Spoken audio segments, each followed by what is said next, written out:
times in their life and serves as an example.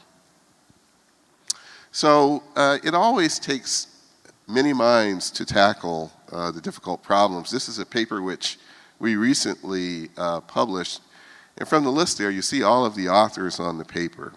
And for the young people, I wanted to point that out because we have a saying that big problems require more than one mind. They require many minds. And collaborating together on problems, and the important problems, are really the way forward. That's the way science is done, and big science is done today. And this is how we are able to tackle problems like cancer and exploring the universe. Okay, so what is it like going into space? This is a photograph which was taken while on orbit, and this is from the country that I'm from, the United States. What you can see in the upper left-hand corner is daylight, and then on the right side you see nighttime. It's labeled so you know what's going on. I flew here from Houston, Texas, which you see down towards the bottom on the Gulf Coast. And when you're in orbit, you fly around the Earth every 90 minutes. So 45 minutes of daytime, 45 minutes of nighttime. It's absolutely beautiful and spectacular. And it is life-changing to be able to see these views. Does anybody know what this is a picture of? This was also taken from the International Space Station. As you can see, the solar panels on the right and the left. Well, it's actually a picture of here, of Jeddah, taken at night. You can see the Red Sea in front, and there's an arrow. So, absolutely spectacular view. And the Earth looks just as interesting in the daytime. And this was taken during the daytime in the same area. You see the Nile River there. You also see the Red Sea. The other thing to point out is that you can actually see the atmosphere and the thin layer, which is the atmosphere on the Earth.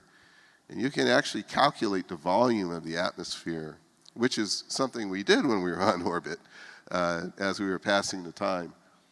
And it makes you realize that it's a finite quantity of resources we have here on the planet Earth, and we have to protect those resources.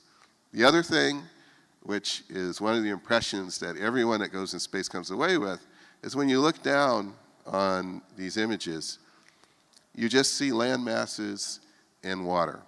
You don't see boundaries, you don't see borders, and you realize that if some intelligence from some other world were to come and look at the Earth, they would see all of us human beings who are genetically identical.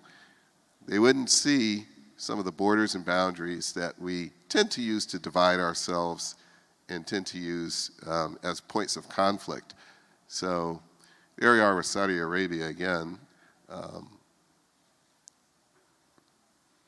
right, so this was a picture of the space shuttle, which is what I flew on, taking off, taken from a plane which was flying nearby, and you see the contrails.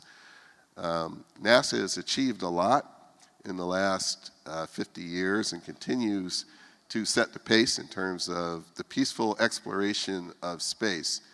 Probably the crowning achievement being landing human beings on the moon, but also with building the International Space Station, which continues as the only continuous ongoing laboratory for research and exploration, which is internationally based and on orbit. So the vision of NASA is a three-part vision. And to improve life here, extend life there, and to find life beyond. I think the most important one, in my opinion, is the middle one, which is to extend life to there. And it's because, as I said, the Earth that we have, this home planet, has finite resources. And as we continue to grow, we're going to have to look elsewhere to maintain life as we know it.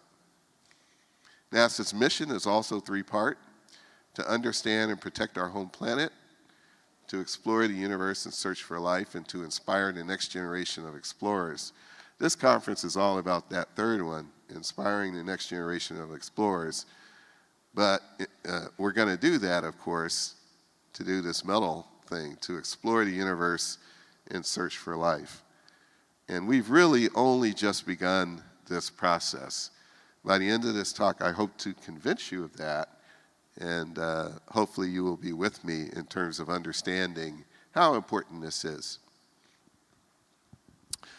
So we've been able to explore and begin exploring our solar system and the universe because of our improvements in technology. This graph is a representation of how fast we're able to travel versus time. So on the bottom you see going back to the 16th or 17th century up till the year 2000. And you can see in the last 100 years we've been able to travel much faster. That's because of technological improvements, and that's why we're able to explore space. And it's not very costly, as it turns out. It really just is a testimonial to the minds that are brought together. And I say, as an astronaut, we're the lucky ones who are able to fly, but it's due to thousands and thousands of scientists and engineers who have coordinated this effort in order to produce this outcome. This is in the last column, the cost per person per year in the United States for the operation of the space shuttle and the space station. If you add those two numbers together on the right-hand column at the top, it's less than $20 per person per year. And we spend a lot more on other expenditures, including some holidays like Halloween. So it's not an incredibly expensive endeavor, but it really is the human capital. It is the minds that are important. So the space shuttle is what I flew on, the Space Shuttle Atlantis. And it was the most complex spaceship ever built.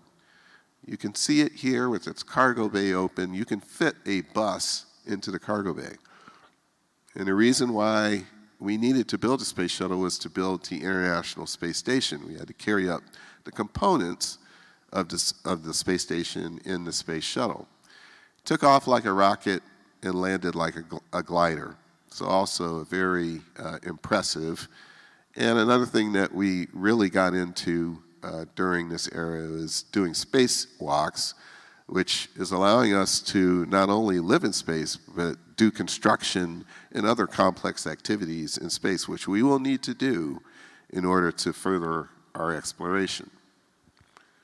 So this is a picture of me when I was age 10, and also when I was selected as an astronaut. And for the young people here, we're on a new era now where it's not just astronauts who will be able to go in space. Because of SpaceX and other commercial endeavors, for routine flights into space, it's going to be possible for everybody to go. So, but the process I went through was one which I will describe here, which is to become a career astronaut or a NASA astronaut. So, in my class in 2004, there were pilots, scientists, engineers, and doctors, also teachers. So a mixture of people with different backgrounds. And in order that we could actually be astronauts and turn us into astronauts, we had to go through a training process which included wilderness survival. And this is a picture from that. Also scuba training. We all have to be scuba certified. And that's so that we can practice doing spacewalks.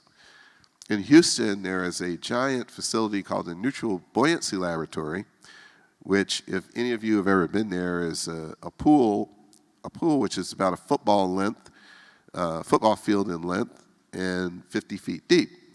And it has full-size submerged models of the International Space Station so that you can do these practice spacewalks. For every spacewalk you do, you have to do 10 of these practice runs in the Neutral Buoyancy Laboratory. is some of the most demanding physically and mentally training that one gets, because the suits themselves weigh 300 pounds, which is about 150 kilos, and they're pressurized, so you're working against a suit underwater at depths of up to 40 to 45 feet, and you can't eat during the whole thing. You only have water as your provision, and these runs last for 8 to 10 hours, so very, very demanding, but it prepares you better than anything else to do a spacewalk. We're also all trained pilots, and we flew in these jet fighters. This is learning how to get out. This is our reduced gravity flight, where you get about 30 minutes of reduced gravity, which is the closest thing to being in space before you go into space. And this is our class having a good time on our flight. This is the crew that I flew with in 2009. And our mission was to do some final construction on the space station and a host of experiments. That's us taking off, Space Shuttle Atlantis, and this is a picture of us docked to the International Space Station, just to show you the perspective. This was taken by a crew in a Soyuz capsule, which was approaching for docking. So you can see that the space shuttle is, it compares size-wise to the International Space Station. The space station is a spectacular facility. It has the living space of a 5-bedroom house once you get inside, and it gives you spectacular views. Words do not completely describe the views that you get when you're looking outside of the space station.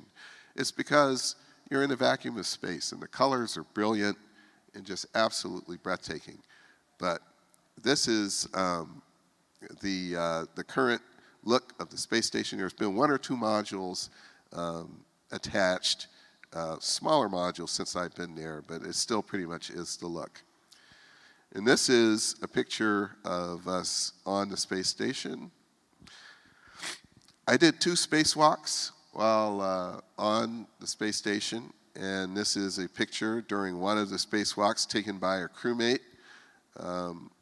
You come out, and when I came out of the hatch, we were actually going over Houston, and it was daytime. And so beautiful views, breathtaking views. And as I said, we did a number of things, attaching some equipment, doing the final construction steps on the space station. And that's me near the end of one of the 2 spacewalks. I also, because we were attaching some large pieces of equipment, had to actually stand on the robotic arm, as you can see in this photograph taken by a classmate. And we had to transport a large piece of equipment from one side of the station to the other, which took about 30 minutes standing on this platform. Gave us a view of the entire space station and space shuttle docked. And I also took a lot of pictures while I was there to spend the time. We actually set the record for a number of pictures taken on a spacewalk, with 377 total. We're proud of that. So, and this is at the end of the spacewalk, getting out of the suits. Much easier doing the spacewalks in space than doing it in a neutral buoyancy lab. All right, so what's life like in space? I want to give you just a quick rundown just to see what you think. But this is, shaving in space, basically. Shampooing in space. It's waterless shampoo. So this is getting a haircut in space. So that's a cosmonaut, a Russian astronaut, who's cutting the hair of one of the US astronauts, and he's holding a vacuum over his head so that the hair that gets cut doesn't float off, because everything is weightless in space and it floats away. This is making breakfast sandwiches in space. So taking a sauce and spreading it onto the bread. The eggs are stuck on there and held by the stickiness of the sauce so that they don't float away. And these are actually very good. Tastes very good. apples and oranges. And this is what it looks like when you go to sleep in space. It's in sleeping bags which have to be fixed to the side of the cabin with lanyards so you don't float away. If you were to float away, of course, you would bump into the instruments and other things. You put a pillow that's strapped on the back of your head to simulate laying on a pillow. It takes a little while getting used to, actually, because you're in the same posture as you were when you were up in doing your work. And it's just because it's weightless, and there's no such thing as actually lying down. You're just floating the whole time. But once you get used to this is some of the most comfortable sleep. I enjoyed it more than actually sleeping on the ground. It's very restful. This is the space toilet, which is fairly complicated to use. You can look at that and see that that's no simple task figuring out what to do. You actually have to have specialized training to use this, and we went through a training course on the ground in order to be able to use this properly on orbit. We were on orbit during a holiday in the United States called Thanksgiving, and this is the international crew. We had cosmonauts, others from the European Space Agency and Japanese Space Agency, and we enjoyed a meal together, fellowshipping together on orbit. And this was all part of building the camaraderie. We had a lot of work that we had to do. Our days were full and a lot of complex tasks, but this is part of building that camaraderie, which helps to ensure that you get the best performance out of the crew. And here we are on the ground after returning from our mission, and we're doing a press conference in front of the space shuttle there at Kennedy Space Center in Florida. All right, so what lies ahead? I think this endeavor of space exploration, as I said, I think is one of the most important things that we are doing as humankind. Originally, we were thinking we would make it to Mars by 2030, probably going to take a little bit more time than that. We would like to reproduce what you see on top there, which is a picture of an astronaut walking off into the landscape on the moon. We like to reproduce that same picture on Mars with an astronaut walking off into the landscape. And the moon is a pretty inhospitable place. It has no atmosphere. Surface temperature varies from plus 250 to minus 260 degrees. But it is a great training ground to get us prepared to do deep exploration to Mars. Mars, as you can see, has actually easier to live in conditions, and it gets to 32 degrees Fahrenheit, which is 0 degrees Celsius on its warmest days. It does have an atmosphere, but it's mostly carbon dioxide. So not as nice as Earth. It presents its challenges, but they're challenges that can be overcome. NASA's strategy, of course, has been to offload routine space travel to the International Space Station to commercial ventures like SpaceX and Blue Horizon and Boeing, so that it can focus on deep space exploration. And this is sort of an overview of how this will occur. Basically, establishing an outpost, a space station around the moon, and returning astronauts to the moon. Yesterday, as you know, we had splashdown of the Orion capsule, which is Artemis 1, and Artemis 2 is scheduled to go in about 2 years, which will send astronauts back around the moon, but they won't land that first time. And then Artemis 3 is when we expect to put astronauts on the moon. And this, again, serves as a training ground to prepare us and develop the technologies that we need to go on to Mars, which will probably be in another 15 to 20 years.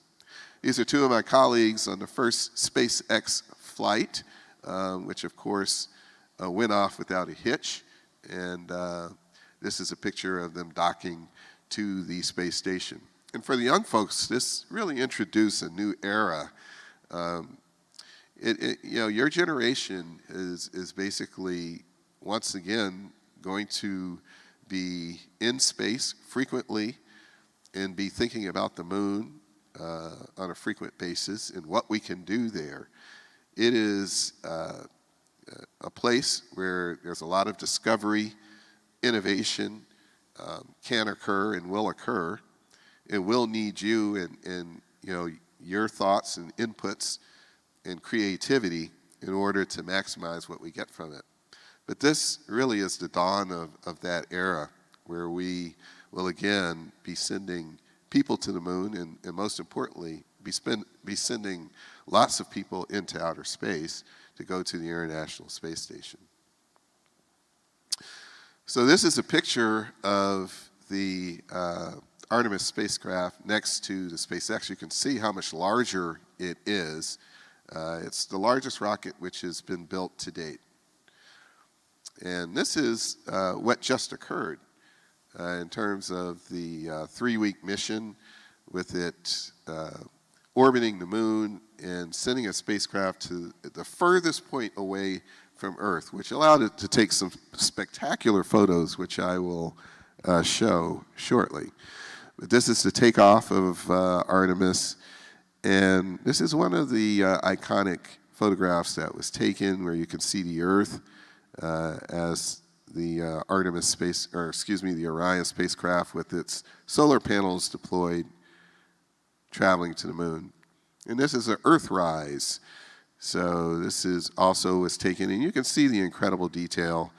The technology nowadays optically is much better than the Apollo missions back in the 1970s. So some really spectacular photographs, and you can see all of the stars in the background too, which just shows the improvement in resolution.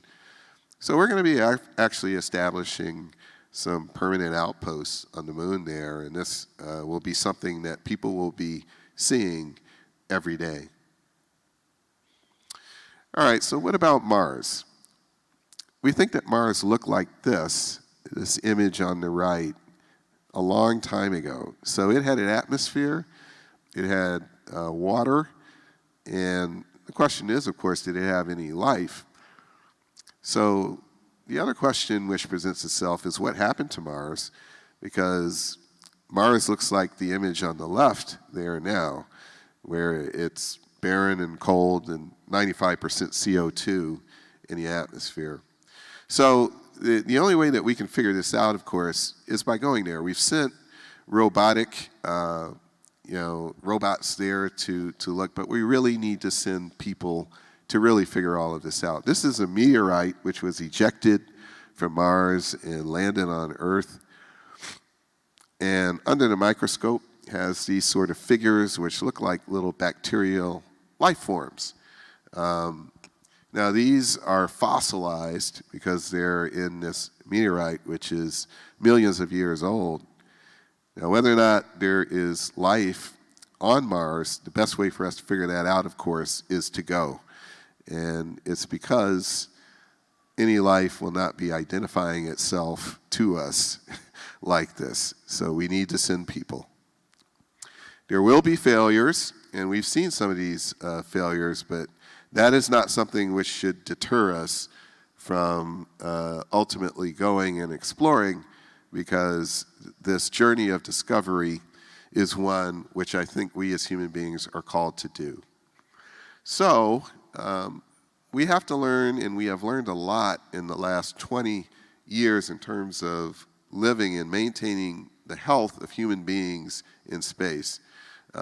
It's done basically with medical support that's here on the ground, and these are some flight surgeons talking to whoever the crew doctor is.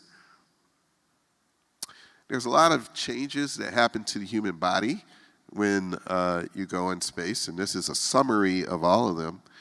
Some of the main changes are to the musculoskeletal system and the cardiovascular system. And it's because you're going into zero gravity. So all of the blood, which is in your legs and in the lower body, kind of floats up inside your body. And you're also not using your legs or anything like that to get around. You use your hands and kind of crawl around since you're in zero gravity. And because of that, your body interprets it as you have too much fluid in your body. And you spend the first couple of days going to the bathroom a lot to get rid of that excess fluid. But it also means that you have to do things to maintain your bone mass and your muscle mass and your cardiovascular health. So these are the main medical conditions that have occurred in flight. Space motion sickness, space adaptation back pain, and musculoskeletal injuries are at the top of the list. Motion sickness, of course, occurs because of zero gravity. So your inner ear, which detects gravity and orientation, no longer has the cue of gravity for that. And your brain basically doesn't know what to make of that initially, and this is what causes space motion sickness, which usually only lasts for 2 to 3 days. All right, so I was the crew physician on our flight, and of course was checking in with everybody every day to see how they were doing.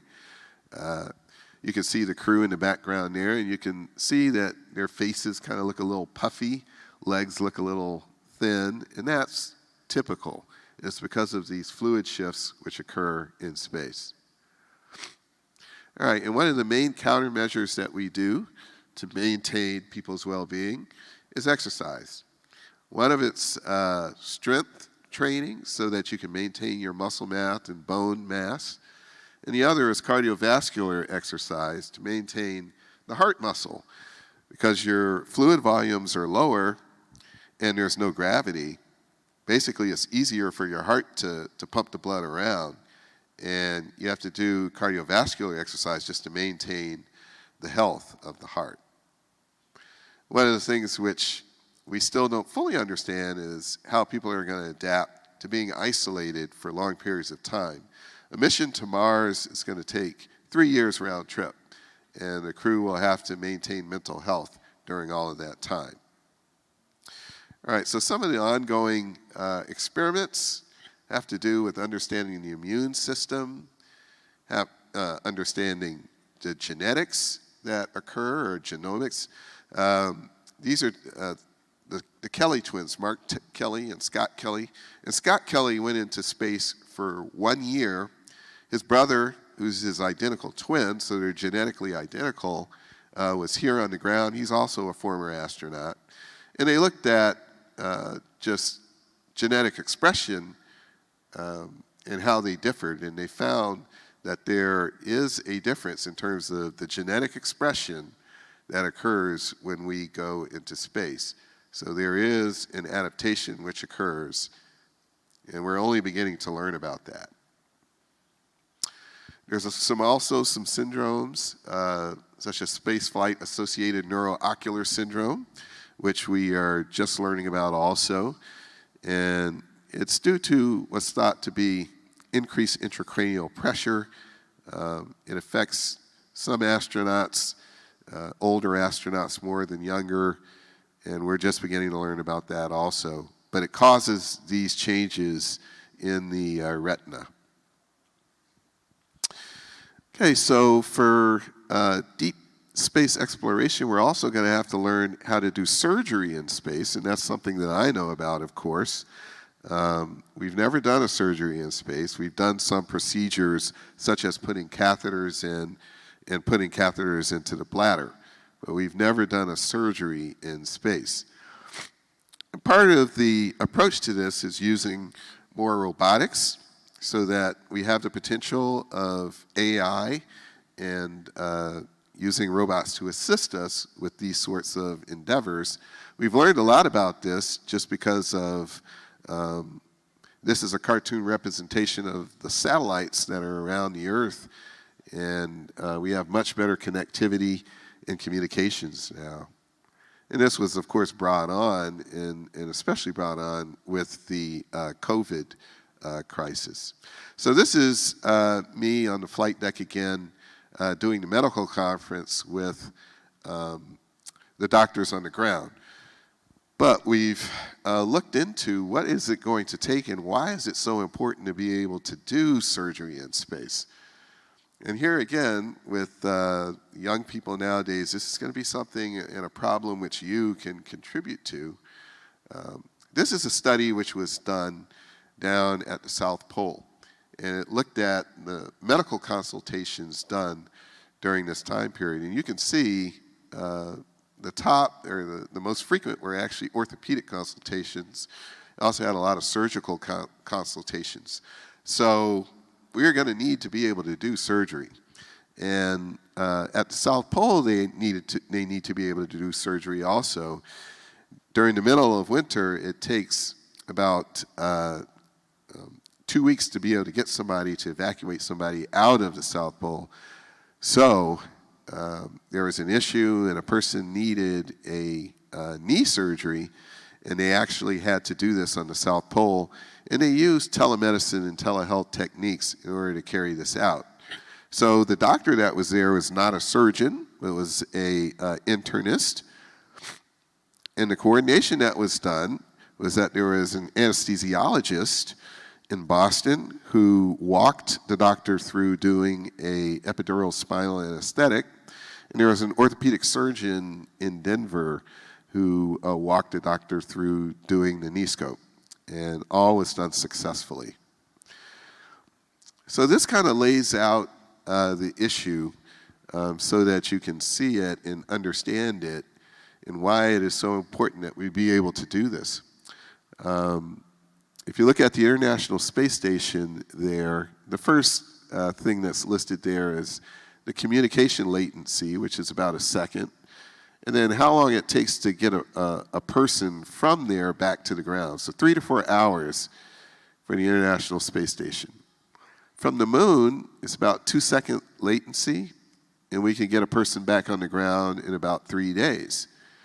South Pole, the latency's less, but you can see it takes 3 or 4 weeks to get a person back from the South Pole to other continents midwinter. And then finally, for Mars, it's much, much longer. Latency of 30 to 40 minutes, and if we needed to evacuate somebody from there, it would take about 6 months to get that person back. So we need to be able to do surgery in space. So here's another example, which is one which speaks to this need. And this was the first transatlantic robot-assisted telesurgery. So the patient and the surgical robot were in France.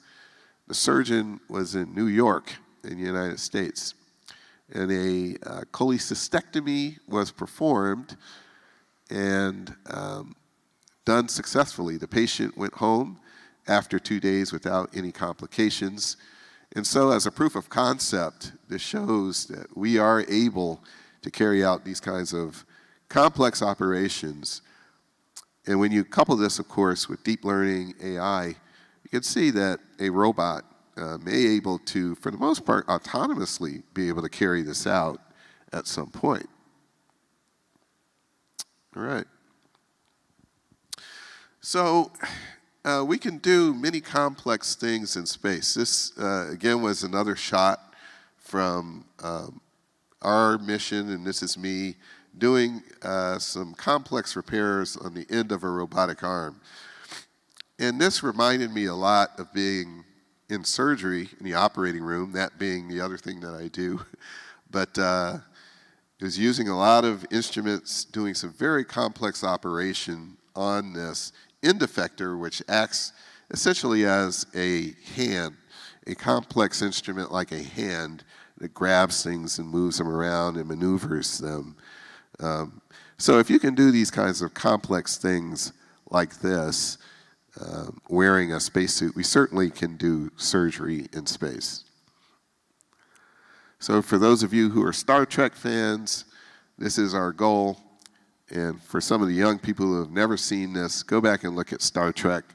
This instrument was one which diagnosed and treated problems. And this is the doctor on the show, Bones McCoy. So he could diagnose everything and treat everything with this.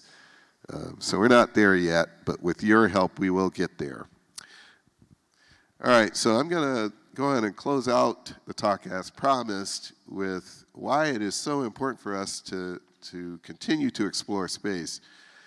This is a representation of our solar system. We're, of course, the third planet from the sun, and these are the other planets in our solar system.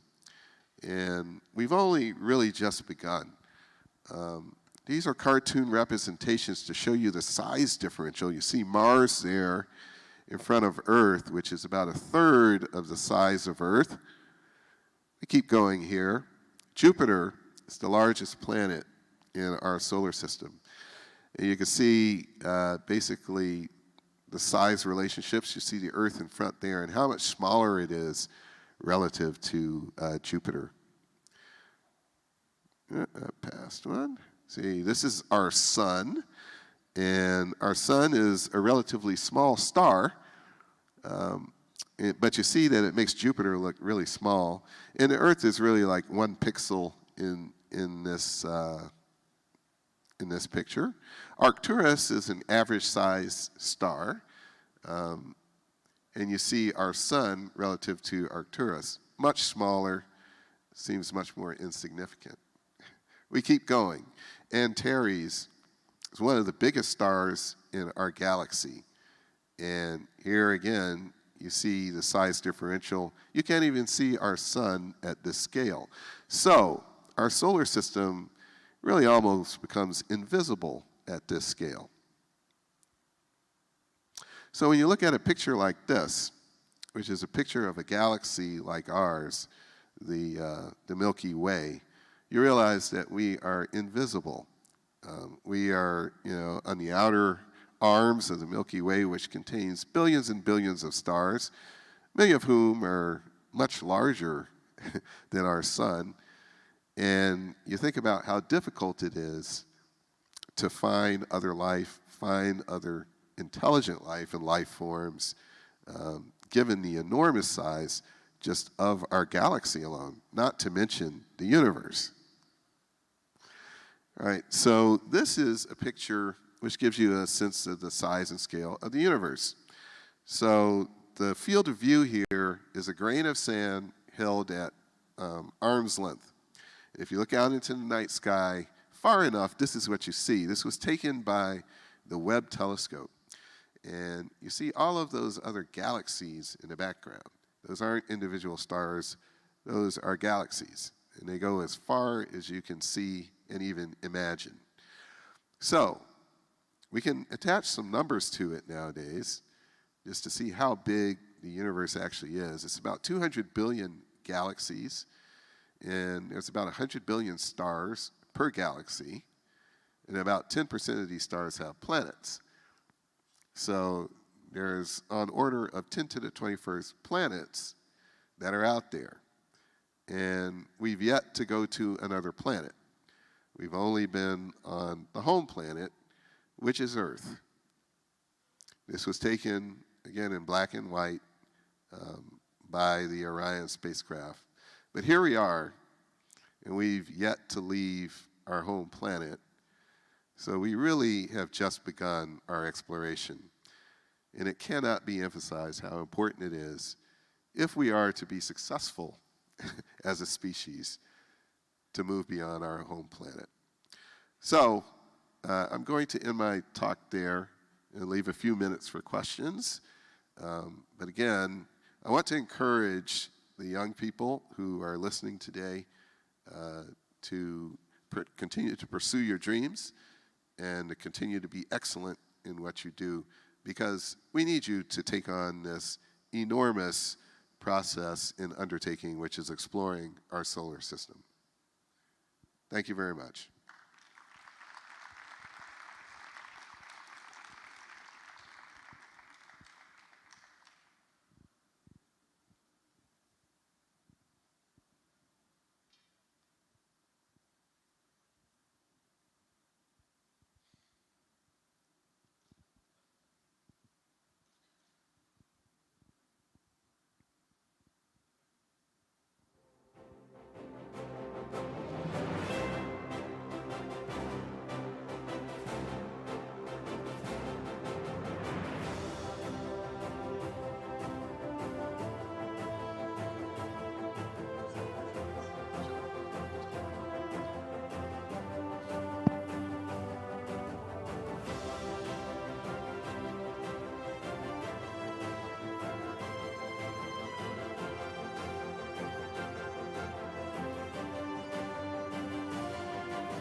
esteemed guests, any questions for Dr. Robert? You can have a seat.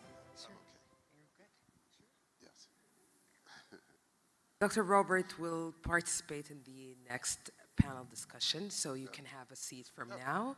Okay. Yeah, sure. We know that you're not really feeling well, so we want to make sure that you're comfortable. Okay, thank you. Thank you, Dr. Robert. What an inspiring journey, really.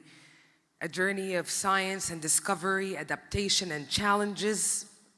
And now, ladies and gentlemen, leading innovation through a global talent platform, the title of our next panel discussion. The dialogue will navigate through the best practices to harness global talents. It's my pleasure to welcome onto the stage our moderator, Mr. Familusi. I'm just familiar with Fab. Familusi Babajid, Executive Director, Africa at Under 40 CEOs. It's great having you with us today. The stage is yours.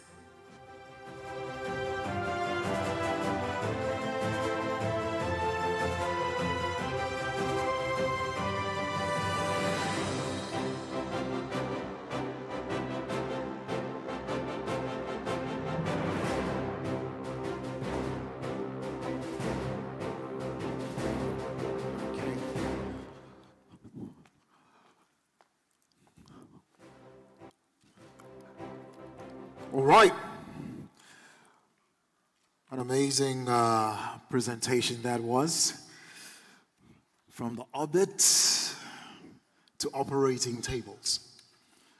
All right. Peter Totadil said, and I quote, "Comparing like with like. Organizations that introduce workplace innovation practices systematically gain 20 to 60% improvement across a wide range of business indicators, from productivity to employee health, engagement, and well-being." Tertiary education has been known to play a major part in research and innovation. As promoters of the research and innovation culture and as contributors in finding solutions to tackle various actual challenges whilst acting as a bridge between talent and the labor market. Companies face unprecedented challenges in an economy dominated by globalization, rapid technological advances, demographic change, and fast-shifting consumer demands. The ability to reinvent products, services, and processes continually is becoming essential for survival and success. Tackling these challenges can't be done by senior teams alone. They need to harness the creativity, insights, and engagement of the entire workforce, and also leverage the research capacity of tertiary institutions. So what does a high-performing, innovative, and engaging organization look like? How do we challenge leaders to take a systemic view of their organizational structures and practices? How do we create the culture of innovation and enterprise needed for the 21st century challenges? What role will tertiary institutions play in leading innovation within organizations? How do we confront deeply embedded attitudes and behaviors? How do we ask and answer the difficult questions that open us to new and better experiences? How do we ensure that the global talent platform provides effective solutions to these challenges? How best can the tertiary institutions be leveraged to make the global talent platform a success? This distinguished panel will be speaking to leading innovation through a global talent platform. So ladies and gentlemen, please make welcome to join even our keynote speaker and panelist on this session, the president of King Abdullah University of Science and Technology, KAUST, Professor Tony Chan. Good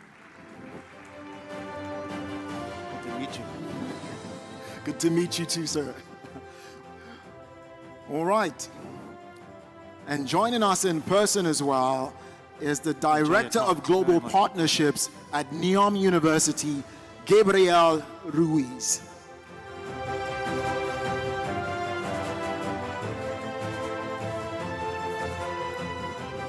see you again.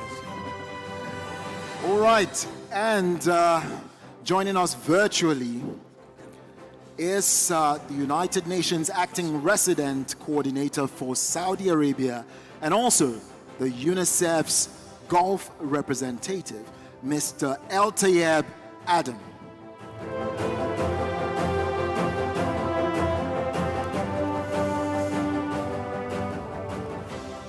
Would like to see Mr. El-Tayeb on the screen for a quick second, if you may. Thank you.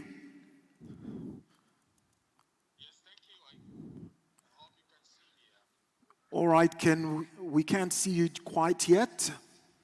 Would like to hear Mr. El-Tayeb as well, and whilst we're waiting for that to be, the sound to be rectified or corrected, I would like to come to you, Professor Tony. How are you today, sir? Fine, thank you. Amazing. Good morning. All right, so please do share. How do tertiary institutions approach and leverage innovation? Well, that's a very broad topic. First of all, it depends on what you mean by innovation. In a narrow sense, innovation refers to commercializing research ideas, building companies and startups and so on. But of course, innovation can also mean just doing things in a new and creative way, which is a broader sense. So at KAUST, we are a research university, so we like to think we do both. So under a more restricted sense, we like to encourage and nurture our people, our young talents, to go into entrepreneurial careers, if that's what they like to do and have the passion to. So we encourage startups, we incubate them, we give them some funding, and some of them are quite successful. We're still very young, so it takes a while.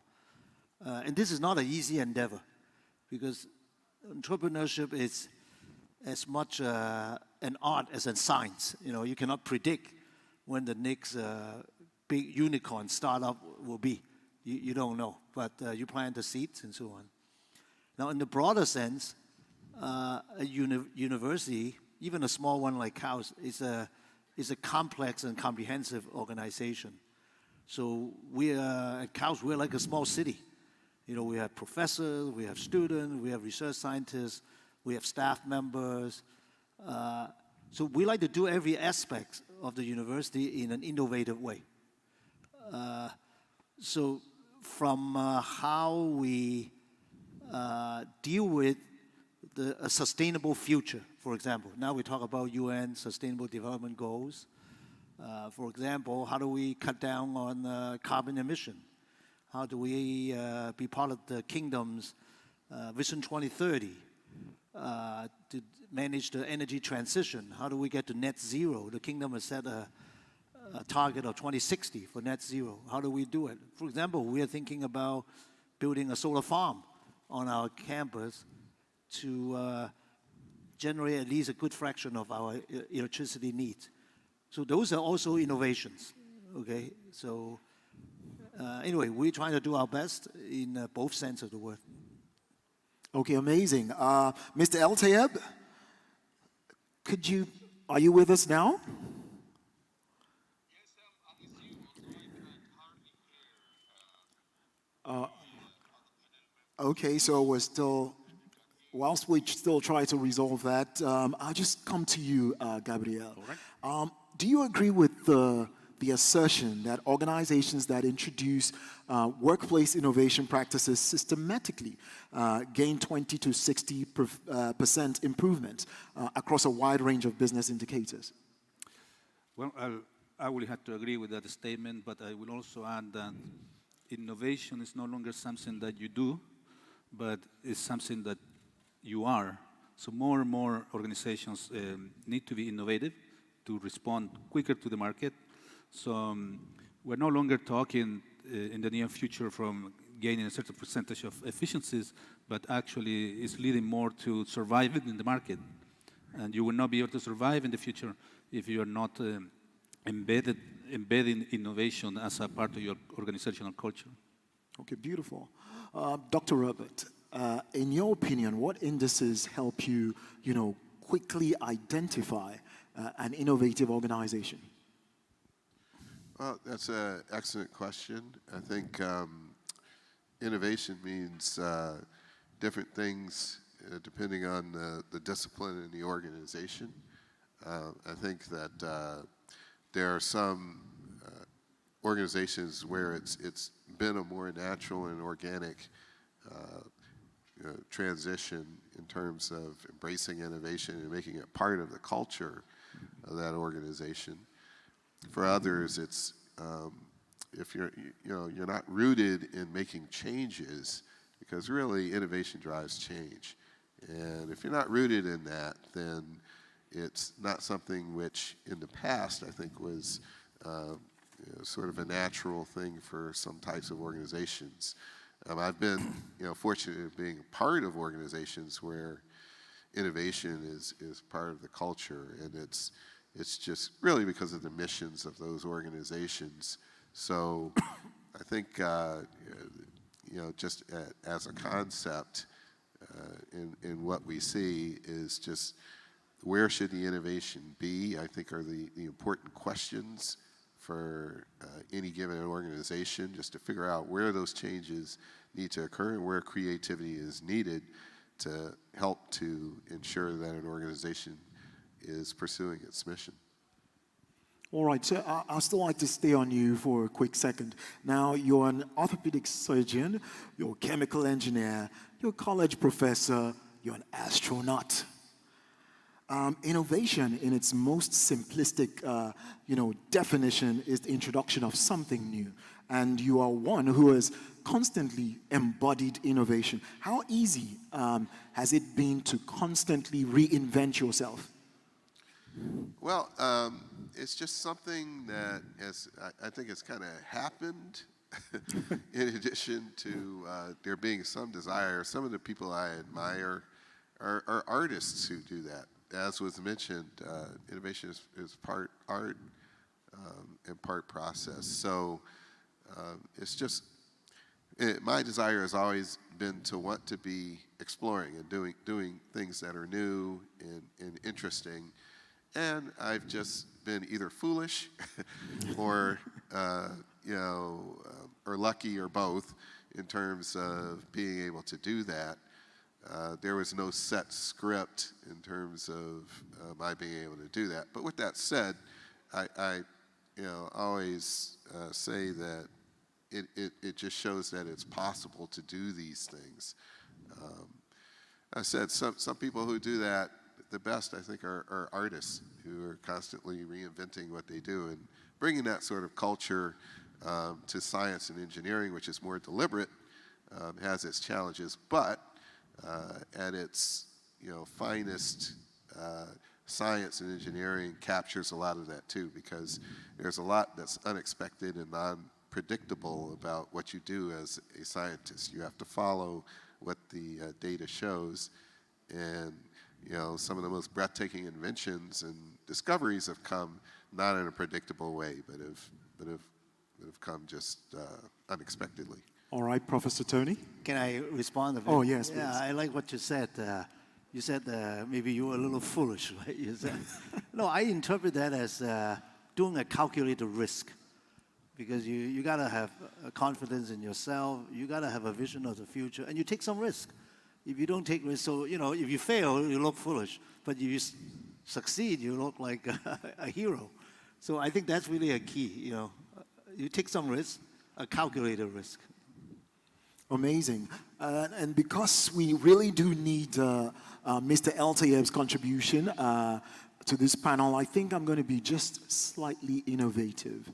So, Mr. Eltayeb, can you hear me, sir? Yes, I can hear you very well. Thank you. Can we hear him? Just a little bit. So, Mr. Eltayeb, the United Nations is probably one of the most innovative organizations in the world. How does an organization create the culture, as mentioned earlier by Dr. Robert, of innovation needed for the 21st century challenges. And really, what is the true cost of innovation?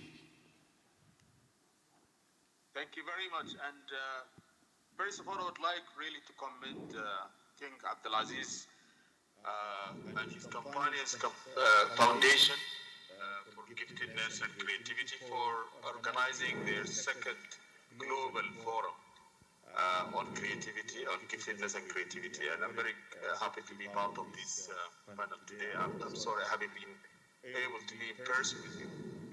But to go back to your question, as you said, yes, I think the United Nations put innovation in the heart of its work, especially when it comes to the Sustainable Development Goals.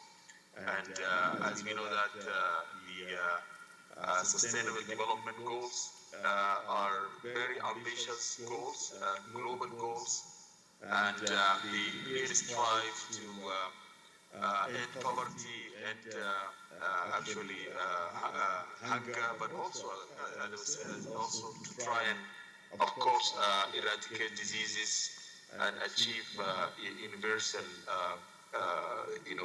literacy.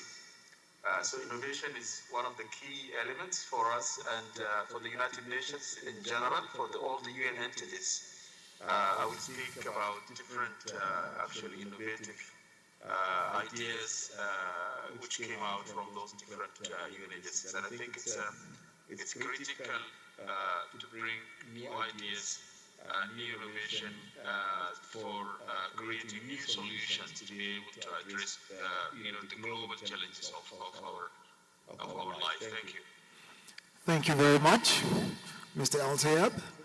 I'd like to come back to you, Mr. Gabriel. NEOM's vision is as an innovation hub and a society enhanced by opportunities of new technology is quite clear. NEOM University is one of the key pillars of NEOM's vision for its education sector, and it will contribute to this endeavor by creating a nexus of innovation and knowledge. So tell me, what algorithms and techniques must we consider in wiring innovation into the fabric of the global talent platform? Yeah, so NEOM University, one of the things that we are trying to change is from innovation to be something specific that you teach in a business school. And what we're trying to do is embed innovation in all aspects of education, research, and discovery within our institution. So within the education core tenets that we will have, innovation will be available to all our students. So we will develop a core curriculum based on digital thinking, a big portion of it in technology, but also innovation on it, entrepreneurship. So if you want to be a medical doctor or a surgeon, you will have to go through NEOM U innovation entrepreneurship curriculum and through digital thinking curriculum. So we think this innovation, artificial intelligence, machine learning, data analytics are basic or will be basic in the future for everyone. So if you want to be a teacher, we want you to go through an innovation curriculum, and AI and digital thinking curriculum to leverage your career in innovation. So what we want to do is produce the next generation of professionals that bring digital thinking and innovation within the core of their professional career, whatever that career might be. Digital thinking and innovation. All right, amazing. Professor Tony, it's on record that you led Hong Kong University of Technology to become one of the best in the world with your approach that I heard online was considered as sincere and honest. Did this approach require you to innovate, and what was that unique approach? Yeah, I'm glad to hear that. I didn't know that. Sincere and honest. Okay, I'll take that as a compliment. Yeah, we're talking about how to lead the university in an innovative way, right? So this is, when I first went to HKUST, it was almost 13 years ago. And I have to adapt to the, I was born in Hong Kong, but I lived in the US for most of my life. So I really didn't know the culture. I mean, that's something, at least the working culture. So I have to learn. So I do not assume, because I look like a local, that I'm local. I mean, that's the first thing.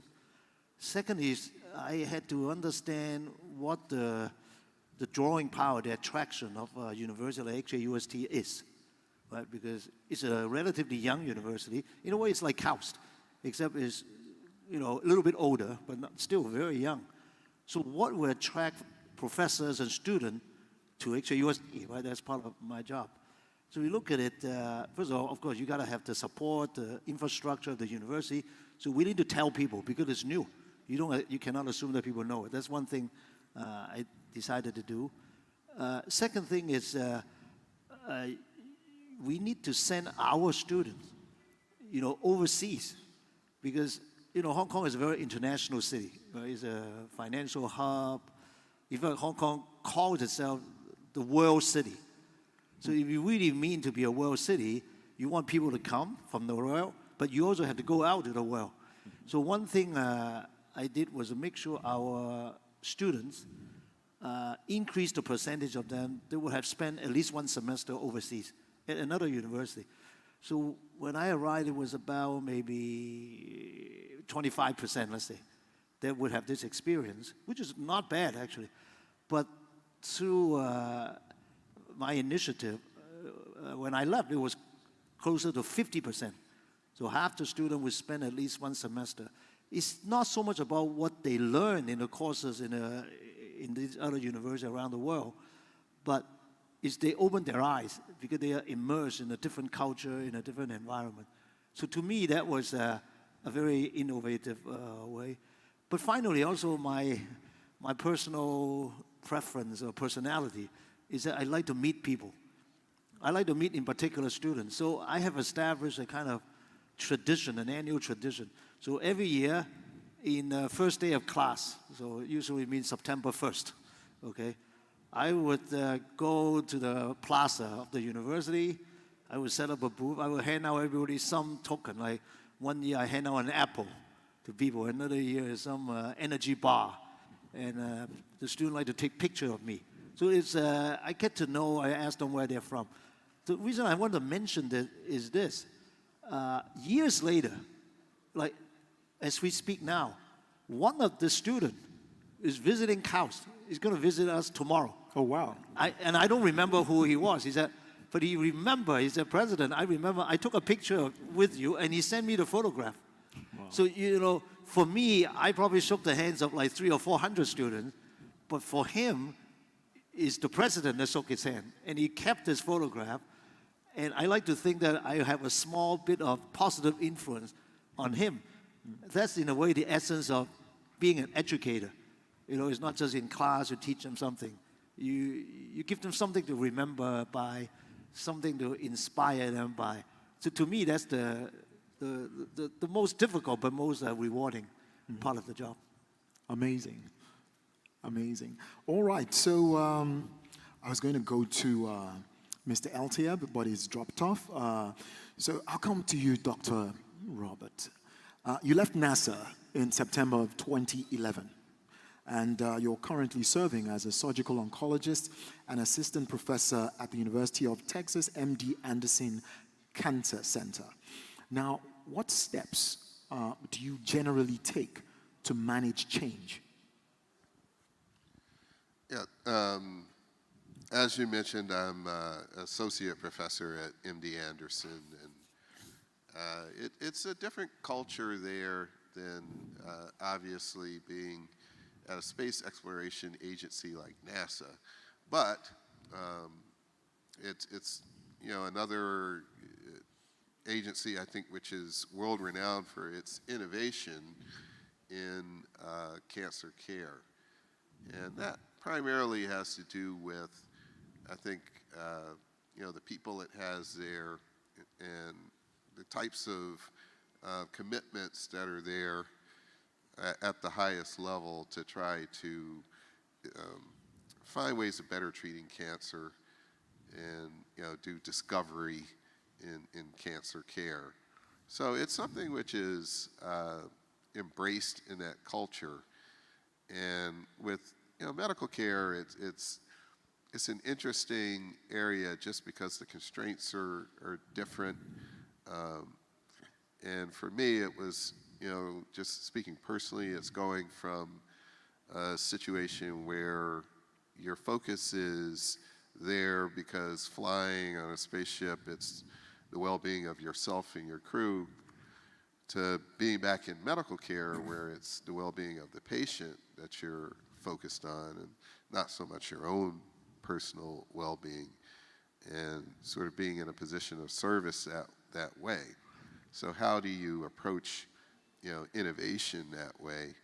Obviously, we have lots of policies and guidelines which make it a pretty well regulated procedure in terms of how you do clinical trials and the process that's necessary to get there.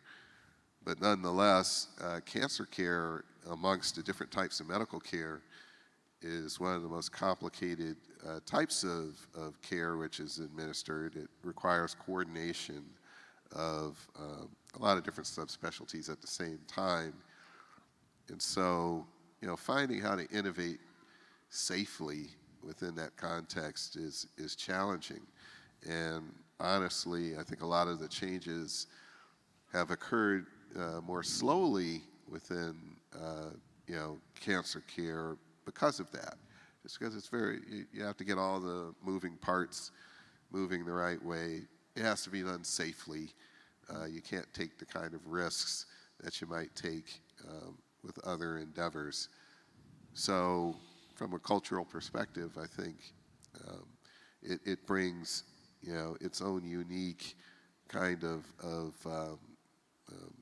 constraints and flavor.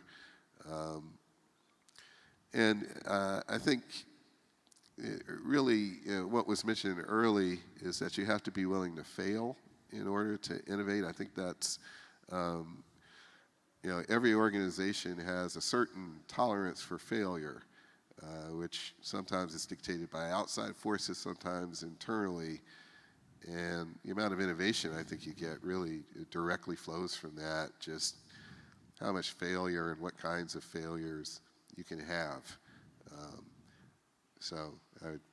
All right, so you must be willing to fail, to innovate. And of course, it's challenging, like you said. But Professor Tony, innovation is indeed all about changing and evolving quickly.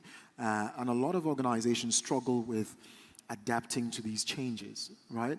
So how would you propose an organization effectively manage change? That's a tough question. It depends on the organization you're with. But I would think that the most important thing is that you gotta have a vision. You gotta have a vision where the organization is going. Because it's not just about the individual, it's about the whole organization, right? So you gotta show the way, and people have to buy into that. It's part of leadership, if you will. So people look up to the leader if you look at the kingdom as a good example. Everybody here talks about Vision 2030. Everybody knows what it is. NEOM is part of it, okay? So people would come together. You would see that people come together and they do their own thing, but then the whole is bigger than the sum of the parts. I think that's important. And the second thing, of course, is communication.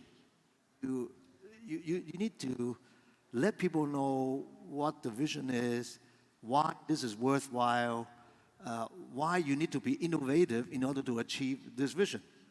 And, it's not automatic. People have their own thinking. They're used to doing certain things in a certain way. Change is always a challenge.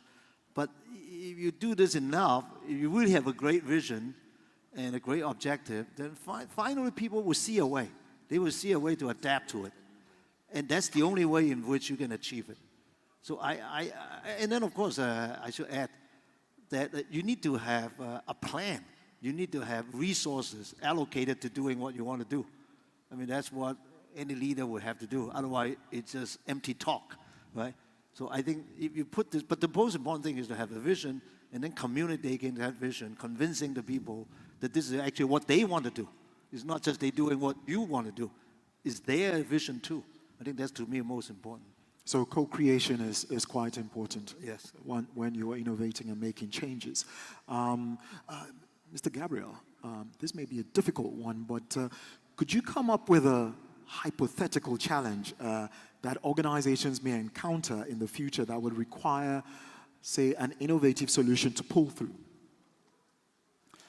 Well, I think one of the biggest challenges we're starting to face today is the level of change in the market. And that's not going to change. It's actually going to get quicker and quicker. So this level of change, it's not like years ago when you needed to wait. You could wait a long time to adapt and then respond to those changes. Those responses need to come quicker and quicker and quicker.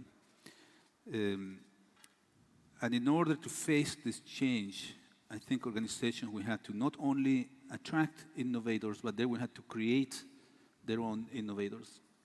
And there are certain organizations, especially in places like Saudi Arabia, where one of its biggest natural or national treasures is actually its youth. And young people in general, they tend to be innovators. Children are very, very innovative. Then we make sure, as they grow up, to box them in certain things and stop that innovation. And I think the challenge is going to be for organizations now to create a good mix of young people and very experienced people, and to make sure that those voices or young voices that don't have the experience yet, but have the great ideas, are embedded into the decision-making process within the organizations. And I think that that's going to be one of the biggest challenges. We tend to believe that our experience is above crazy ideas, because we have more experience, it has more values, and organizations in general reward a lot experience. And there aren't much spaces for people with no experience whatsoever to get their voices in and get them heard. Unfortunately, in the future, that is the voice that is going to be more in touch with the changes that are happening with consumers and the market, and we need to find the ways to embed them into the decision-making process. Okay, it seems like I have Mr. Eltieb back. Hello, Mr. Eltieb.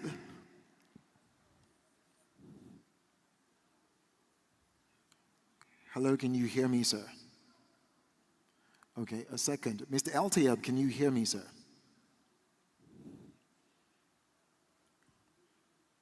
Okay, so whilst I make that quick switch. Okay, so Mr. Eltieb, and I'll just stay with you for a moment, just in case, because I wouldn't like to lose you again. The 2030 Agenda for Sustainable Development represents a significant step forward in the recognition of the contribution of science, technology, and innovation to sustainable development.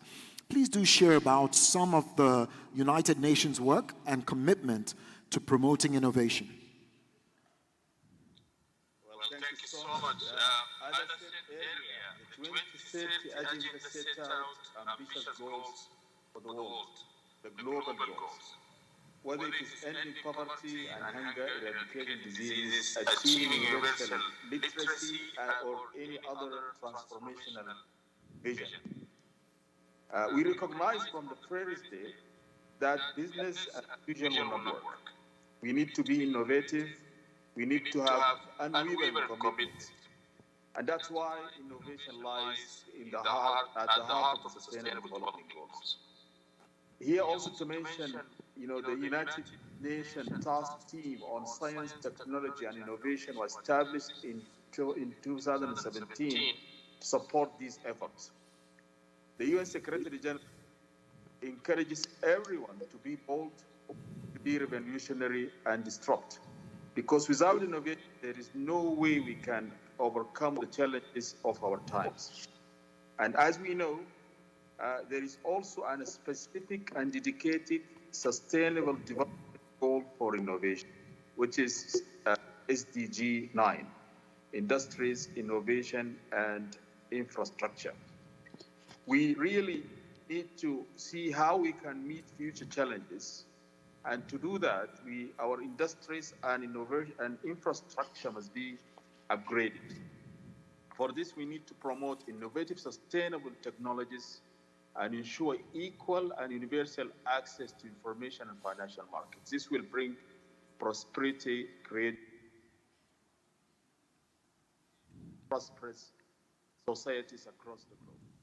For every day at the UN, the immense challenges that we face incentivize us to innovate, create new solutions that we could scale at regional and global levels to bring hope, peace, and prosperity to our world. All right, thank you very much, Mr. El-Tayeb. And there are instances of organizations that did not innovate quickly enough and have now gone the way of the fax machine. Should innovation be a strategic choice that runs through the organization's entire model? Indeed, innovation is critical. As you were saying, of course, we have to really innovate so that to be able to meet the new challenges. And as you just mentioned, those companies or organizations which did not innovate, they couldn't exist.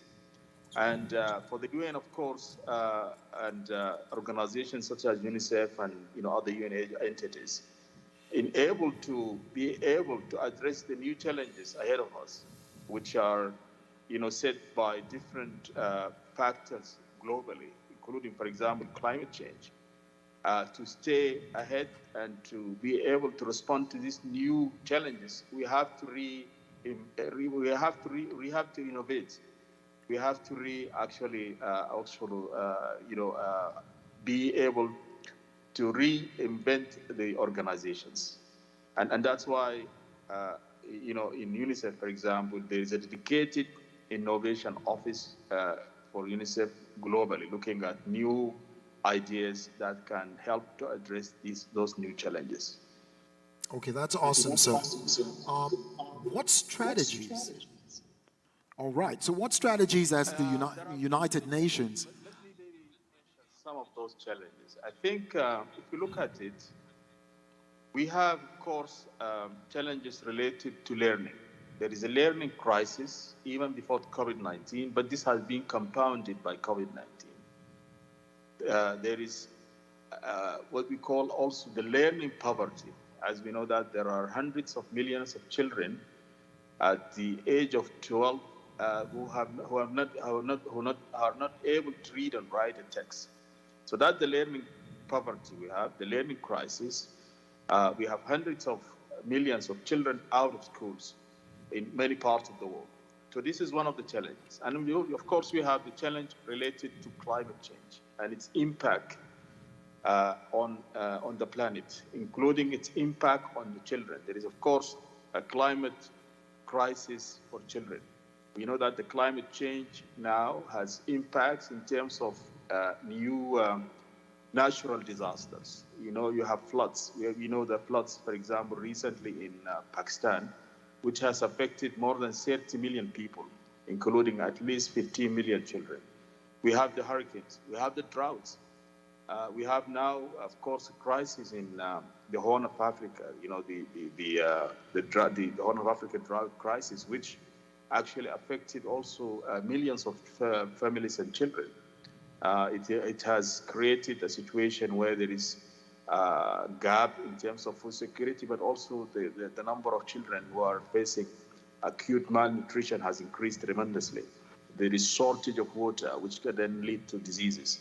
So these are a lot of challenges there I can just speak about. But also we do have the digital poverty. As you know that, the digital access is not available to all children or young people around the world, especially in developing worlds and low-income countries.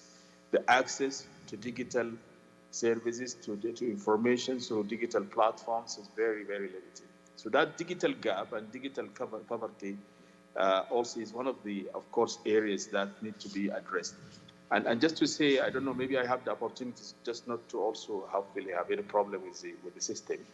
The UN in general, the UN entities have all come together to develop innovation initiatives. Most of the UN agencies and the UN entities have innovation hubs. I can speak about UNICEF, for example. UNICEF has 9 innovation hubs in different countries.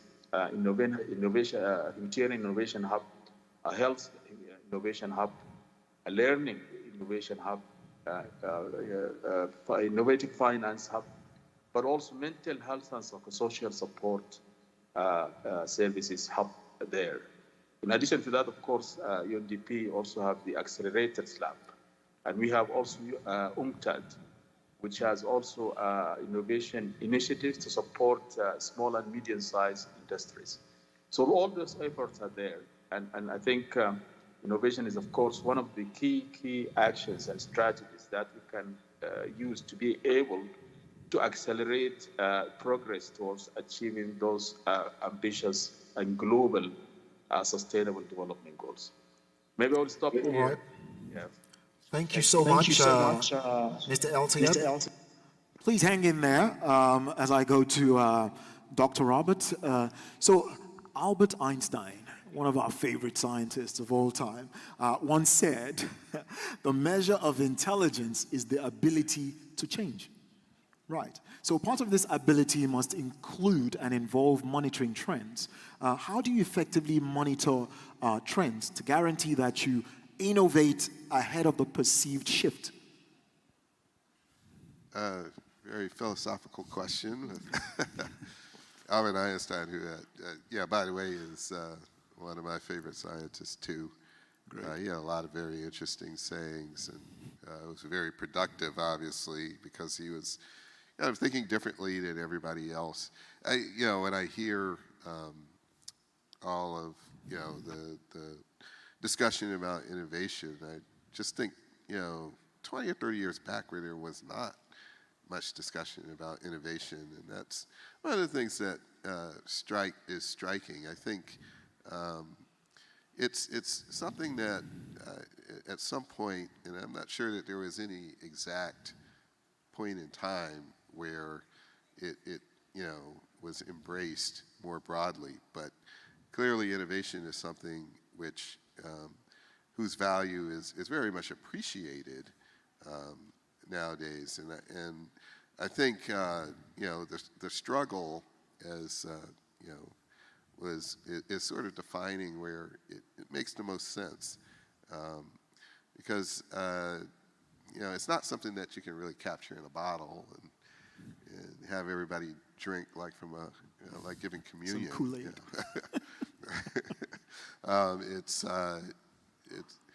It's something which is a little bit more complex, and really you kind of judge by its effects more so than anything else. Innovation sometimes is very successful in areas which aren't essential. When you were talking about companies that have gone the way of the fax machine, I was thinking about some companies actually have been very successful based on innovations that aren't anything you necessarily need, but it's just something you want, like an earbud for your iPhone. I mean, who really needs that, right? But everybody's got it. Very successful innovation.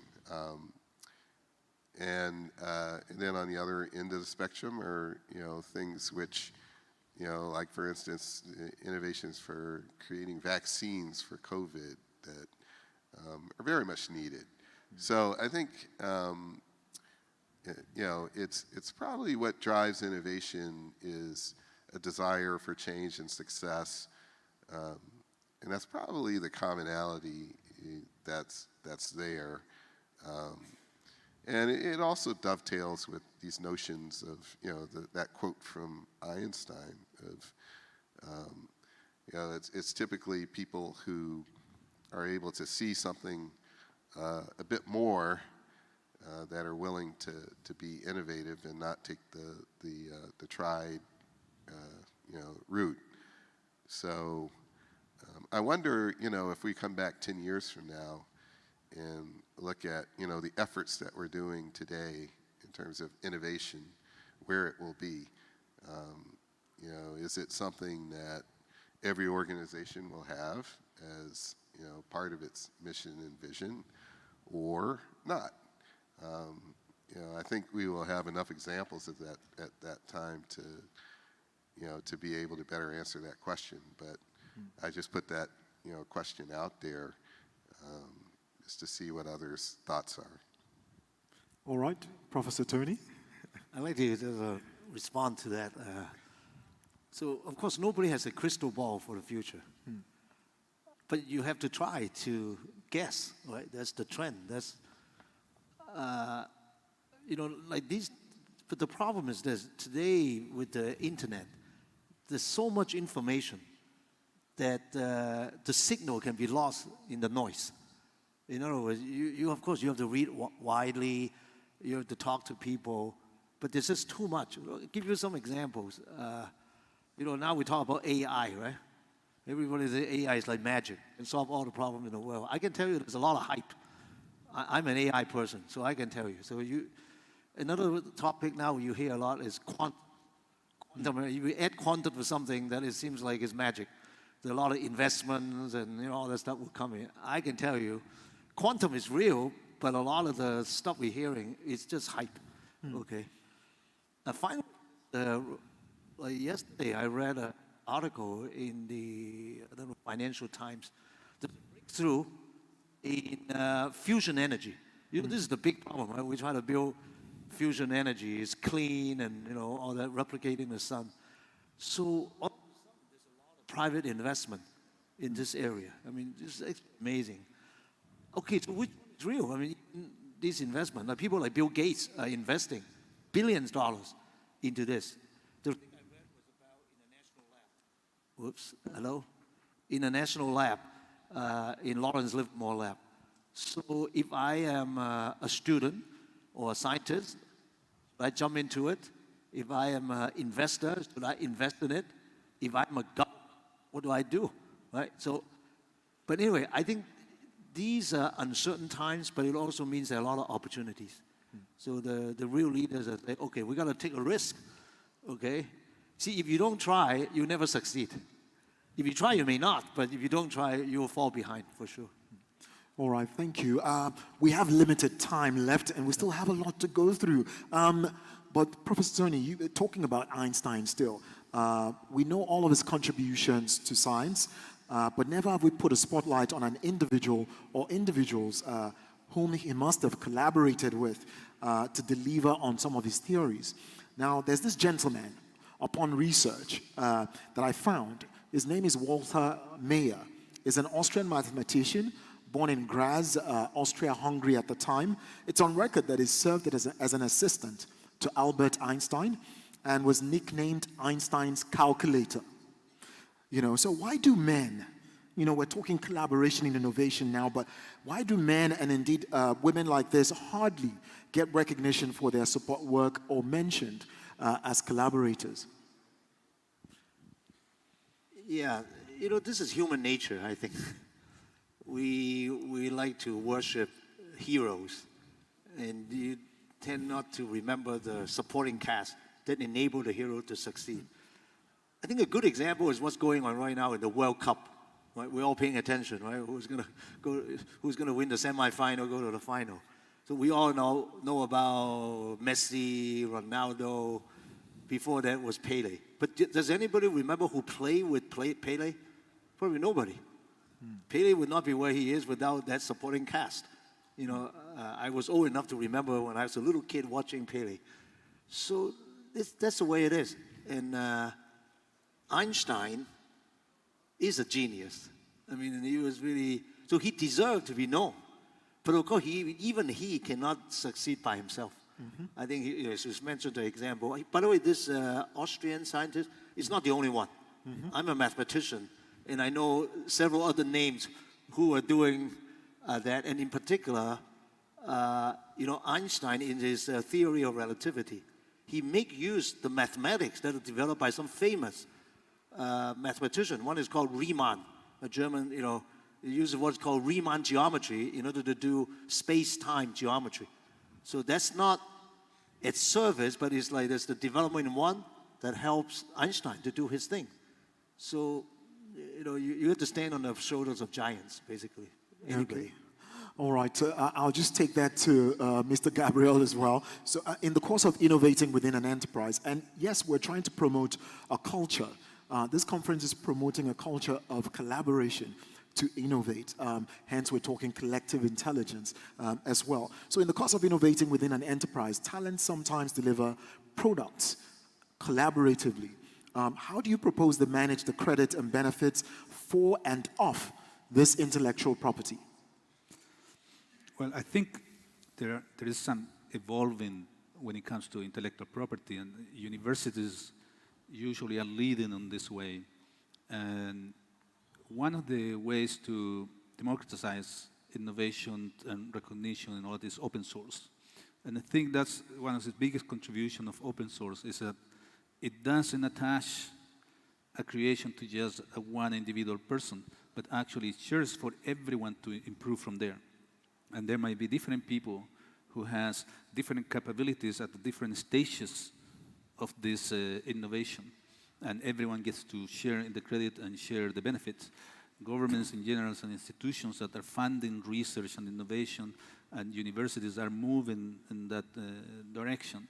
Particularly universities, we have been collaborating for many years, as Professor Chan was saying. No genius and no name that you see out there had done it alone. There is a team behind it, and there is people collaborating all over the world in a particular innovation. So I think open source is a way to democratize innovation and recognition. At the same time, in the meantime that we go with these transitions, institutions of higher education that are very active in research also have very strict protocols about how do you attribute contribution to different projects and different discoveries, how do you publish, whose name goes where. So we have a lot of experience in there. Now when it goes out there and the innovations that are done by commercial companies, usually we just associate those innovations with the company and the brand. We don't really know who is behind those innovations, but those companies have ways to recognize innovation there as well through compensation and bonuses and financial participation in the success of their product. Okay.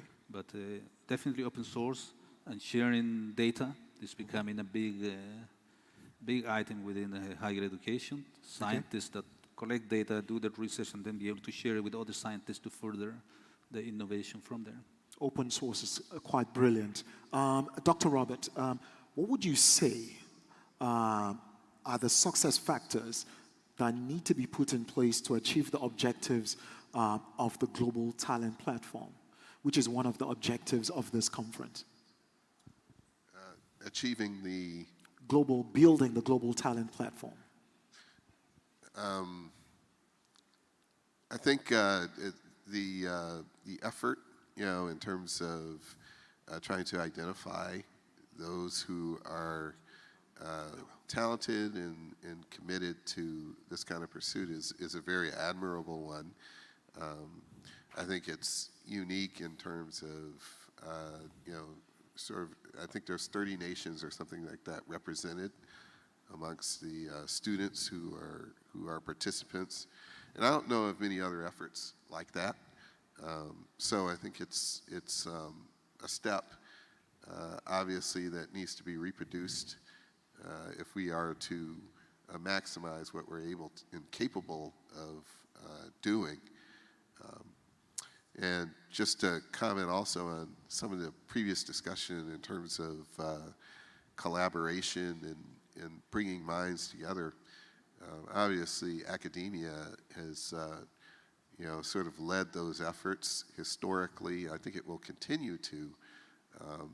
And just providing a foundation and a place where you can have the freedom to explore ideas and not be subject to pressures that you will be in the private industry.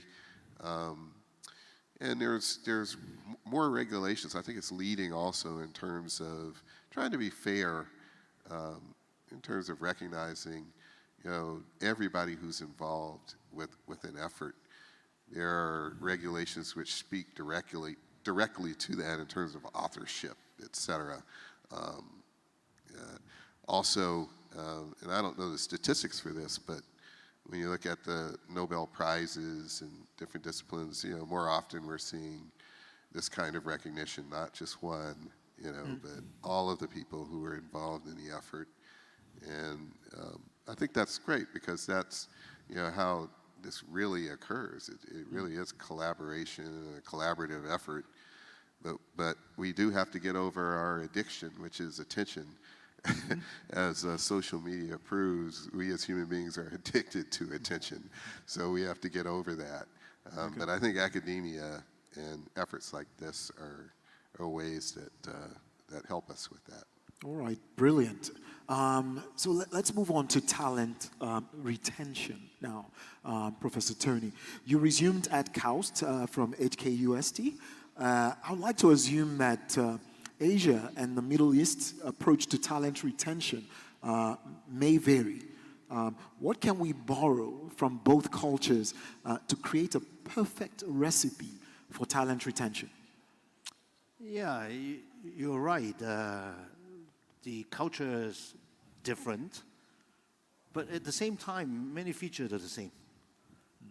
In fact, I found in Saudi Arabia, many part of the culture is similar to East Asia, to the Chinese culture. For example, family-oriented. I mean, here, everybody, Ramadan, everybody have to go home, and family gatherings, which is the same as in. One thing in the Chinese culture that I observe in Hong Kong is emphasis on education. Even though the parents may not be educated at all, they could be peasants, but they know they want their children to be educated. So it's like, it's just the culture. So that's a very good driving force in society for them to get well. Now, in terms of retention of talent, right, that's what you're talking about. You got to make use of what you have, okay? Because the world is not level. The world is very global now. Talent can go anywhere. If you are, let's say, in STEM, you can go to Europe, you can go to US, you can come to Saudi Arabia or go to China. I mean, the whole world. So you got to make use of what you have. So, when you recruit talent, what you have to make use of is promise. If you come here, you have a promise what you can achieve. Maybe funding, salary, support and all that. Your reputation. Right? Depends a little bit on words of mouth and for universities, rankings and stuff like that. When you want to retain talent, it's a little bit different. Because when you want to retain talent, it's not words of mouth. You are in there already. So it's the talent's own experience, how they feel about the institution. Are they proud of their institution? Okay, it would be based on substance rather than just pure reputation. So I think a place that can retain talent is that people feel that they're proud of the institution. They feel they are part of a bigger mission, and they want to stay with it. Often it's not just money. If it's just money, it's not sustainable, really. So for example, at KAUST, we want to tell the people we're trying to recruit, both in the kingdom and overseas. Even in Saudi Arabia, because KAUST is so young, not every Saudi had visited KAUST or have friends who have been at KAUST because we are small. So we like to tell them what we do. And I can tell you, when people find out what KAUST are, they're very proud of KAUST. So that's a precondition, right? Now for expats, people coming from outside, most of them have never been to the kingdom. So how do you recruit them? Well, we bring them here. We say, don't worry, you don't have to sign a contract, okay? Just come here, take a look. Take a look and you decide for yourself. And when they come, I'm sure Neom has experienced the same thing, okay? And they see the facility, they see the environment, and very often, and they talk to people, and very often, so that's what we have to do, is to make use of what you have. You're not perfect, nobody is perfect, and people have to make their own decision. You can't win every case. You do lose some talents. That's normal, okay? All right. Amazing. I have just 1 minute for you to respond to this question, Gabrielle. You're a process improvement expert, right? as we engineer this new global talent platform, what are the key processes that we must adhere to? Well, I think for this platform that Mohiba is working on, the main process is how do you acknowledge, evaluate, and then pursue the different ideas that are coming through this platform to solve the challenges that are being put out there. Process improvement doesn't exist just by itself. It has to be aligned to the objective of the organization that is trying to achieve. So once you put this platform out there and you start receiving a lot of idea, process improvements cannot be how do I engrave all these ideas and go through them the quickest possible and finish reviewing them. The process improvement has to be aligned to the objectives. So what you're going to have to pay a lot of attention is how do I make sure that all these ideas that are coming from these collective contributions to solve these particular problems are reviewed, processed, given due consideration, never abandoned, pursue further, and then potentially an idea that doesn't work today might work tomorrow. So how do I manage that in the long term when this goes growing and growing and growing, and there is this temptation to just process them in and move on? Okay, all right. So I would like to just go to Mr. Eltiab now before I take one quick question from the audience, just one. So please, it needs to be really good. The United Nations has been known, this meets Mr. Eltiab, the United Nations has been known to promote equity and fairness and inclusion for talent and ensuring that every talent gets a fair chance. How do we ensure that the global talent platform gives them a fair chance? Mr. Eltiab.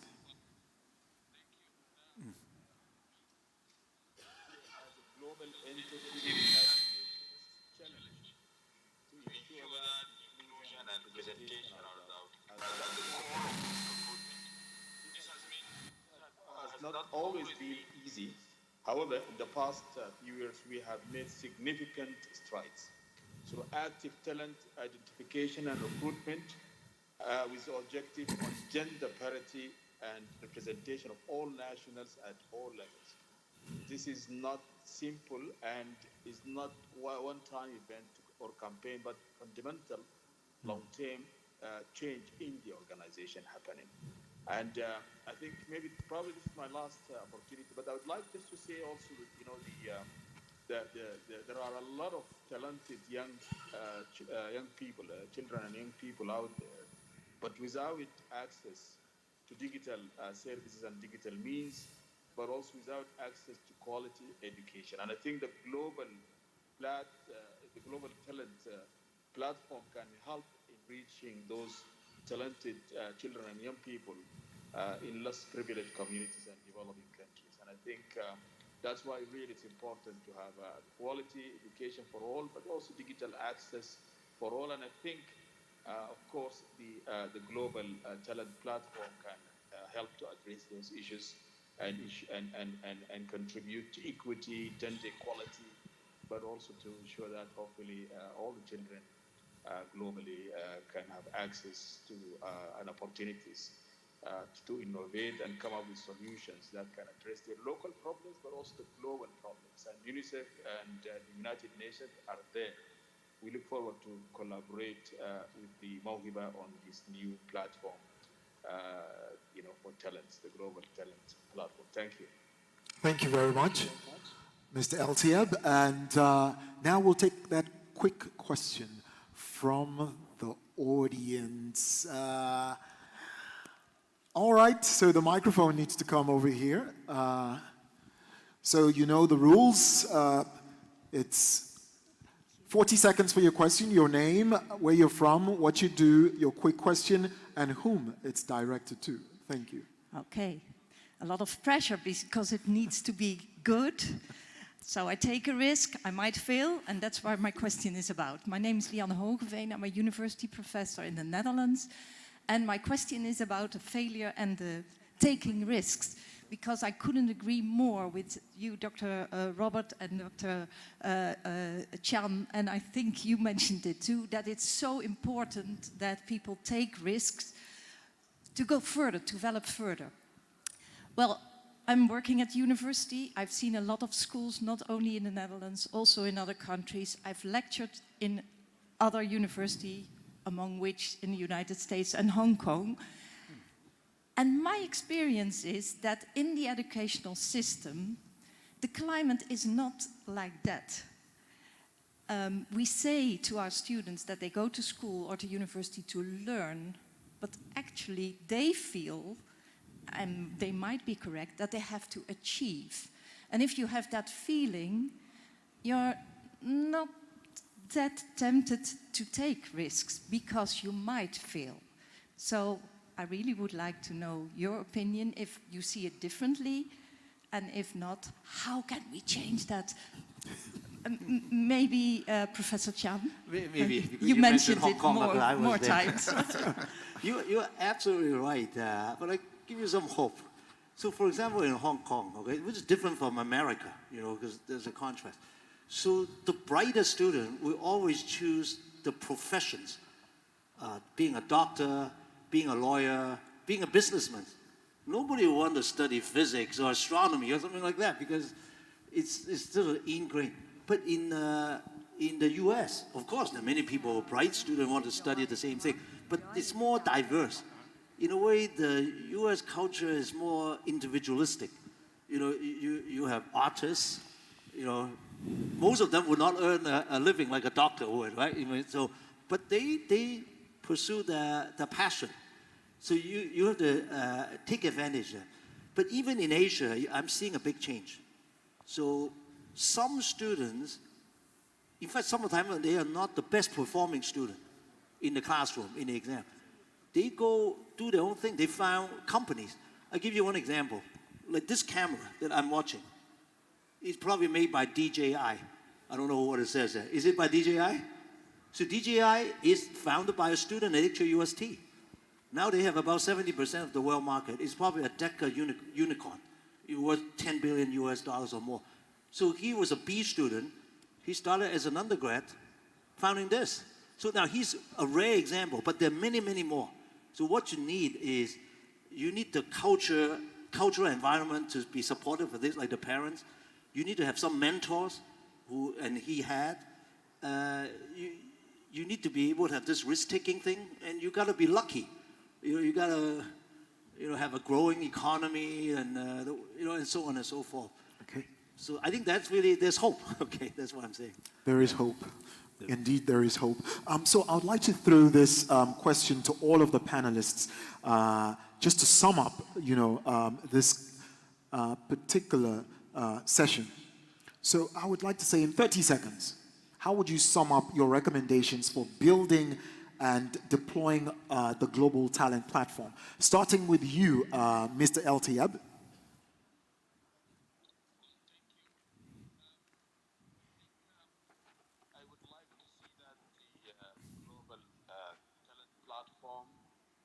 Reach out to other young people in other countries and engage them also in innovation and solutions for the future challenges and for SDGs, of course, achievement.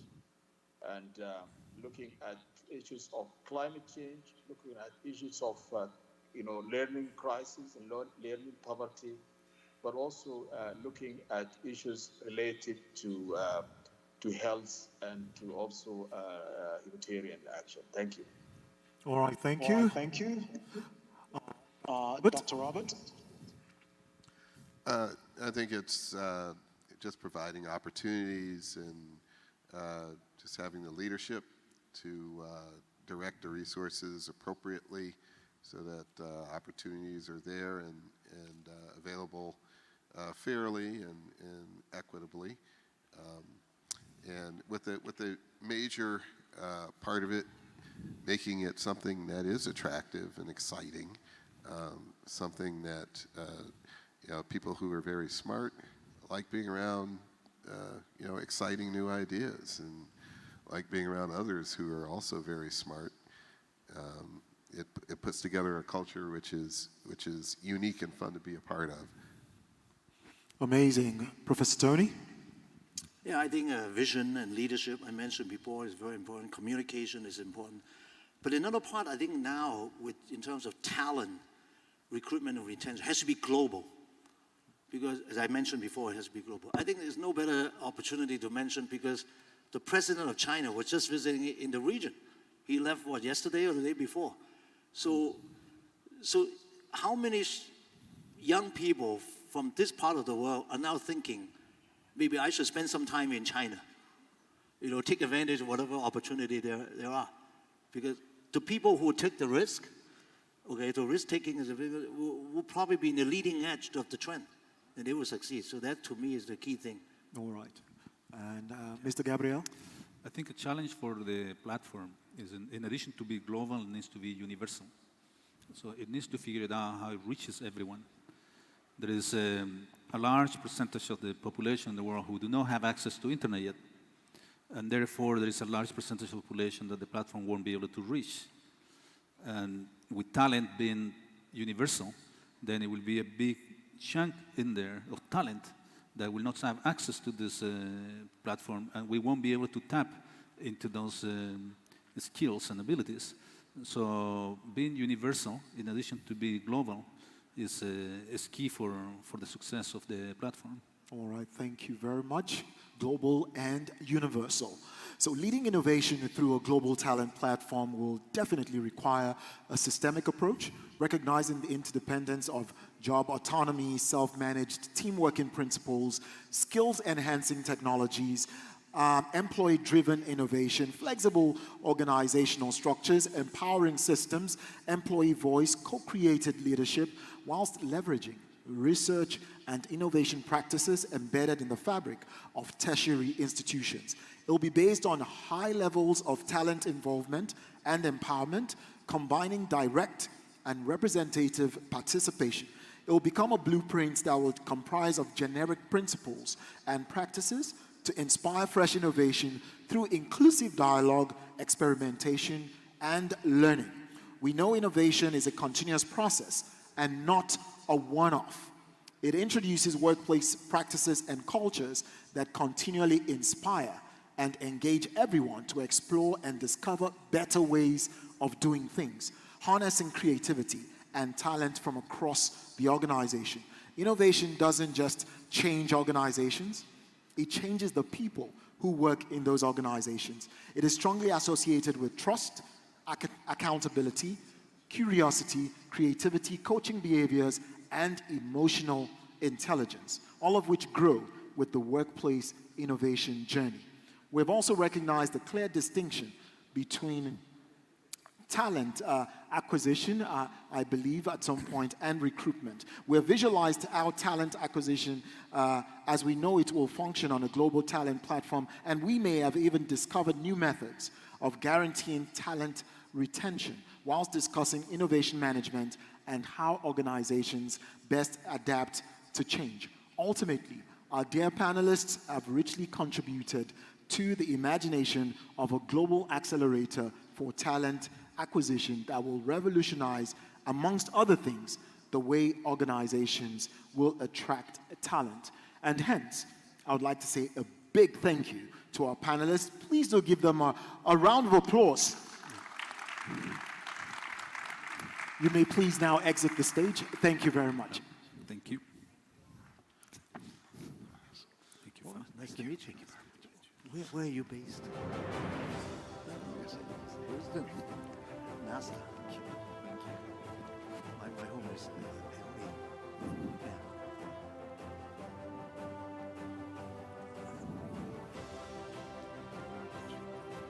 Yeah. Hope you feel better. Nice to meet you. Yeah. Okay. Okay. Should I keep this or not? I don't think I need it.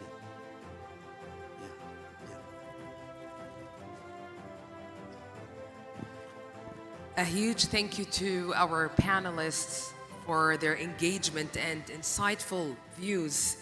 Ladies and gentlemen, now I would like to welcome on stage Dr. Amal Al-Hazza, Secretary General of Mawhiba King Abdulaziz and his Companions Foundation for Giftedness and Creativity, and Professor Tony Chan, President of King Abdullah University of Science and Technology, will join her to sign a memorandum of understanding between KAUST and Mawhiba to empower and support giftedness and creativity in science and technology.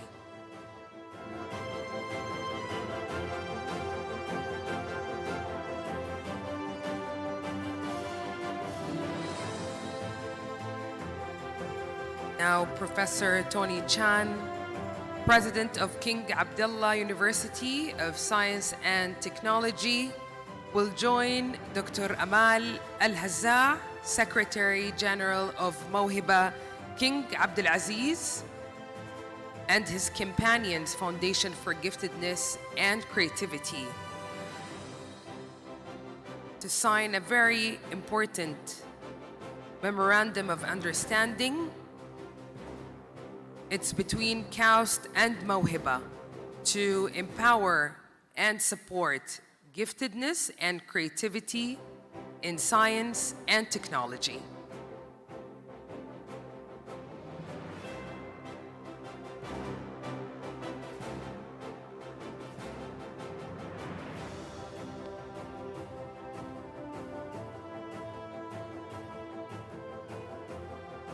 The MOU is co-signed now by Dr. Amal and Professor Tony.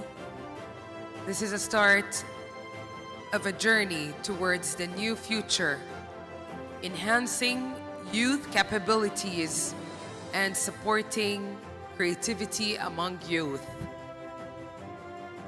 Congratulations.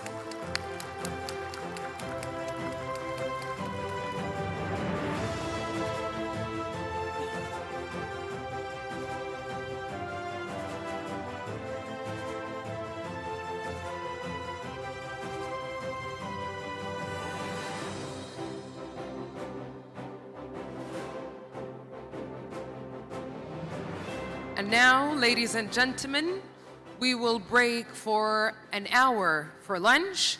We'll be back around 1:30 for the Ideathon session, Innovation Streaming. Enjoy your meal.